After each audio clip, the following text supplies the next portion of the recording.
அரக்கோணத்தில் இந்திய கடற்படை விமான தளத்தில் நடைபெற்ற 104வது ஹெலிகாப்டர் பயிற்சி நிறைவு விழாவில் பயிற்சியை நிறைவு செய்த இந்தியாவின் 2வது பெண் ஹெலிகாப்டர் பைலட் உட்பட 18 பேருக்கு பதக்கங்கள் வழங்கப்பட்டன.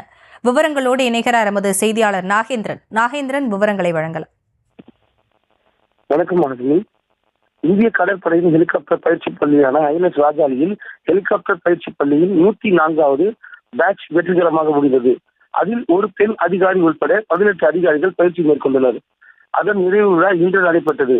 அதில் கிழக்கு கடற்படை தளபதியாக உள்ள வைஸ் அட்மிரல் ராஜேஷ் தண்டகர் சிறப்பு அழைப்பாளராக கலந்து கொண்டு வீரர்களுக்கு அணிவகுப்பு திறந்த வெளியில் ஜீப்பில் நின்று ஆரம்பித்தார். பின்னர் வீரர்களின் விடுக்கான அணிவகுப்பு மரியாதை ஏற்றுக்கொண்டு அதனைத் தொடர்ந்து சிறப்புரையாற்றினார். அதன் பின்னர் புதிய ஹெலிகாப்டர் பைலட்களுக்கு கோல்டன் விங்ஸ் விருதுகளை வழங்கினார். 22 வாரங்கள் கடுமையான பறக்கும் பயிற்சி மற்றும் தரையில்லாத தொழில்நுட்ப பயிற்சி ஆகியவற்றை இந்த நெறிக்குட்பட்டதாக இருந்தது. இந்திய கடற்படையின் பாலின சமத்துவ உறுதி செய்யும் நடவடிக்கைகளின் ஒன்று பகுதியாக சப் லெப்டினன்ட் சித்திக் சாமத் துபே அவர்கள் இந்திய கடற்படையின் 2வது பெண் ஹெலிகாப்டர் பைலட்டாக இந்த நிகழ்ச்சியில் வரலாற்று படைத்தார்.